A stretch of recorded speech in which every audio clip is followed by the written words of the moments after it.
সম্মানিত ভিউয়ার্স, আসসালামু আলাইকুম। ভিউয়ার্স, আজকে আপনাদের মাঝে এমন একজন লোকের সাথে কথা বলবো এবং কি আপনাদের মাঝে নিয়ে আসছি আমাদের জামালপুর জেলার লাস্ট এবং কি বগুড়া জেলারও লাস্ট এবং ওদিকে সিরাজগঞ্জ জেলারও লাস্ট। মানে এই জায়গাটার লোকেশন হলো আপনার চর ধারাবর্ষা গ্রাম। এখানে আমাদের জামালপুরের সবচেয়ে জনপ্রিয় এবং পরিচিত একজন ব্যক্তি, তিনি আর কেউ না, তিনি হলেন আমাদের জনপ্রিয় কন্টেন্ট ক্রিয়েটর এবং কি বড় ভাই হুসাইন ভাই। আজকে তার কাছ থেকে আমরা তার লাইফ স্টাইল এবং কি যে অনলাইন জগতে সে আসলো তার কিছু বিষয় আমরা আপনাদের মাঝে তুলে ধরবো এবং কি জানার চেষ্টা করবো। ভালো আছেন? জি আলহামদুলিল্লাহ। ভাই, আমি আমার অডিয়েন্সদের উদ্দেশ্যে আপনাকে কিছু বলতেছি। তার ভিতরে হলো আপনার যদি পরিচয়টা অবশ্যই সবাই জানে, কিন্তু আপনি নিজের মুখ থেকে যদি বলতেন আর কি ভালো হইতো। জি, আমার নাম হচ্ছে হুসাইন আহমেদ। আমার পেজের নাম ভাই হুসাইন। তো আমি জামালপুরের কন্টেন্ট ক্রিয়েটর, এটা আপনারা অনেকেই জানেন, আবার অনেকে এখন পর্যন্ত জানেন না। তো আমি জামালপুরেরই সন্তান, আপনাদের জামালপুরেরই মানুষ আমি। তো আশা করতেছি যে আমার পরিচয় সবাই পাইছেন। আর এখন পর্যন্ত যারা আমাকে চিনেন না, তারা ভাই হুসাইন পেজটা একটু ফলো করলে বুঝতে পারবেন আমি একটা জামালপুরের ছোটখাটো কন্টেন্ট ক্রিয়েটর। আচ্ছা ভাইয়া, মানে আপনার প্রথম ভিডিও কবে ভাইরাল হয় এবং কি কোন টপিকের ভিডিওটা ভাইরাল হয় যদি একটু বলতেন। আসলে প্রথম ভিডিও ভাইরাল হয়েছে যেটা আমাদের জামালপুরের আঞ্চলিক ভাষার ভিডিও, যখন আমি শুরু করলাম প্রথম অবস্থায়, যেটা একটা কাহিনী আছে সেটা অন্য একটা ভিডিওতে আপনারা শুনতে পারবেন। তো প্রথম অবস্থায় যেটা আপনারা অনেকেই জানেন, আবার অনেকে এখন পর্যন্ত জানেন না, সেটা হচ্ছে যে আমি এক পাশে সাংবাদিক থাকি, আর এক পাশে আমি সেটার উত্তরদাতা থাকি। আমাকে প্রশ্ন করা হয় যে আপনাদের জামালপুরের আঞ্চলিক ভাষায় গরমকে আপনারা কি বলেন। সেটাকে আমি বলতাম যে গরমের তো আমরা তথা করে কই। তারপরে আবার বলতো যে আলুকে আপনারা কি বলেন। ওইটার আমরা বলছি যে ওইটার আমরা গুড়া করে কই, গুড়া। এই যে এই ভিডিওগুলো দিয়ে আপনাদের ভালোবাসা আমি পাইছি, আর এই আঞ্চলিক ভাষার কারণে আজকে আমি ভাই হুসাইন আপনাদের। আচ্ছা ভাইয়া, আমি আরো জানতে চাচ্ছি আমার এবং আমার দর্শকদেরও জানাতে চাচ্ছি আপনার এই কন্টেন্ট এবং কি ভবিষ্যৎ পরিকল্পনাটাকে যদি তুলে ধরতেন।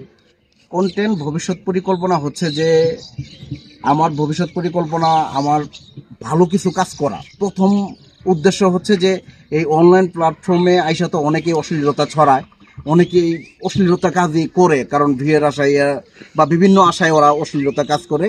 যেটাকে আমার মূল উদ্দেশ্য যে আমরা অশ্লীল ছাড়াও ভালো কিছু করে মানুষকে একটু দেখানো। আর দ্বিতীয় নাম্বার বা প্রথম নাম্বার উদ্দেশ্য যেটা, যে সব জেলার আঞ্চলিক ভাষা আমরা আনাচে কানাচে দেশের বিভিন্ন দেশেও কিন্তু আমরা শুনতে পাই, যেটা আমাদের জামালপুরের আঞ্চলিক ভাষা আমাদের কোথাও নাই। তো আমি ভাবলাম যে আমাদের জামালপুরের আঞ্চলিক ভাষাটাও অনেক সুন্দর, যেটা আমাদের পূর্বপুরুষের এখনও দাদি নানির কাছ থেকে শোনা যায়, আঞ্চলিক ভাষাগুলো খুব ভালো লাগে।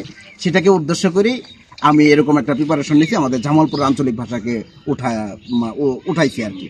আচ্ছা ভাই, আমরা যারা মানে নতুন কন্টেন্ট ক্রিয়েটর আছি, মানে অনলাইন প্ল্যাটফর্মে নতুন কাজ শুরু করেছি, মানে তারা আসলে কি ধরনের কন্টেন্ট বানাবে বা কি করলে তাড়াতাড়ি মানে সফলতার রাস্তায় পৌঁছে যাবে, এরকম কিছু যদি বলতেন। আচ্ছা, এটা কি ধরনের কন্টেন্ট বানাবে সেটার প্রশ্ন এবং উত্তর আমি মনে করি যারা আমাকে প্রশ্ন করবে তাদের কাছে উত্তর। ওনারা কোন ধরনের কন্টেন্ট দেখতে পছন্দ করে, প্রথম কথা হচ্ছে এটা খুবই সেন্সিটিভ এবং গুরুত্বপূর্ণ বিষয়। আপনি যখন ফেসবুক বা মোবাইল ঘাটাঘাটি করবেন, কোন ভিডিওগুলো আপনার কাছে ভালো লাগে, অশ্লীল ছাড়া ওই ভিডিওগুলোই আপনারা একটু মেক করার চেষ্টা করবেন, যেটা আপনার কাছে ভালো লাগে। আমার ভিডিও যদি আপনাদের কাছে ভালো লাগে, চিন্তা করবেন এরকম ধরনের ভিডিও। আরেক ভাইয়ের ভিডিও ভালো লাগলে ওই ভিডিও ধরনের করতে পারবেন, কোনো সমস্যা নাই। প্রথম এটা খেয়াল করবেন। আর দ্বিতীয় নম্বর কথা হচ্ছে নতুনদের মধ্যে আরেকটা গুরুত্বপূর্ণ বিষয়, যেটা সাপোর্ট করলে সাপোর্ট পাবেন, ফলো করলে ফলো পাবেন, আপনাকে আমি সাপোর্ট করি, আপনি আমাকে সাপোর্ট করেন।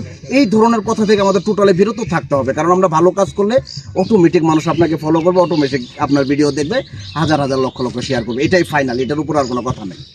আচ্ছা ভাইয়া, মানে সর্বশেষ একটা প্রশ্ন আপনার কাছে জানতে চাচ্ছি এবং আমার অডিয়েন্সকে জানাতে চাচ্ছি, যারা নতুন করে কন্টেন্ট ক্রিয়েশন শুরু করবে তারা কি মানে প্রোফাইলে কাজ করবে নাকি পেজ নিয়ে কাজ করবে, যদি একটু বলতেন। প্রথম কথা হচ্ছে প্রোফাইল আর পেজের মধ্যে তেমন কোনো তফাৎ নাই, এটা আমি মনে করি। কিন্তু আরেকটা বড় তফাৎ হচ্ছে প্রোফাইল হচ্ছে আপনার একটা আত্মীয় ব্যক্তিগত লুকের প্রোফাইল, যেটা আপনার ঘরোয়া মানুষের একটা ওইটা কি বলে এলাকা। তো আপনি কোনো কাজ করলে যেমন এলাকার মানুষের থেকে বাইরে করেন, আমি এখন পর্যন্ত এলাকার মানুষের থেকে একটু দূরে করি। প্রোফাইলটা ওরকম, আপনি যদি ওইখানে কাজ করেন মানে আপনার এলাকার মানুষের দেখায় কাজ করতেছেন। এটা থেকে বিরত থাকাই উচিত। নতুন করে একটা পেজ খুলে যদি 0 ফলোয়ার থাকে ওইখানে এই কাজ শুরু করা উচিত। মানুষের যদি ভালো লাগে ফলো করবে, না ভালো লাগলে ফলো করবে না। কেউ জানলেও না, ভালো লাগলে কাজ দেখবে, নইলে নাই। এটা আপনার সব ব্যক্তিগত ব্যাপার, এবার আপনার জন্য ভালো মনে করি, আমি নতুনদের জন্য ভালো মনে করি। ঠিক আছে ভাই, আপনাকে অসংখ্য ধন্যবাদ আমাদের সাথে তখন থাকার জন্য এবং আমার পক্ষ থেকে ভালোবাসা জানাচ্ছি। আর আমাদের অডিয়েন্স এখানে যারা সবার উদ্দেশ্যে মানে সর্বশেষ কিছু বলে শেষ করে দেন। সবার উদ্দেশ্যে আসলে বলতে চাই, প্রত্যেকটা মানুষ আশা নিয়ে কাজ করে, এই ভাইটা অনেক কষ্ট করে কাজ করে। অশ্লীলতা থেকে সবাই দূরে থাকবেন। এই সম্রাট অন্তর ভাই যদি আপনারা মনে করেন যে কোনো অশ্লীলতা ছড়াইতেছে না, ভালো কাজ করতেছে, একটু দেখলে ভালো লাগে, দিন শেষে একটু আপনার মনের প্রশান্তি আসে, সেই হিসাবে সেই চিন্তা করে হইলেও আপনারা এই পেজটা ফলো করবেন, এই পেজের সাথে থাকবেন।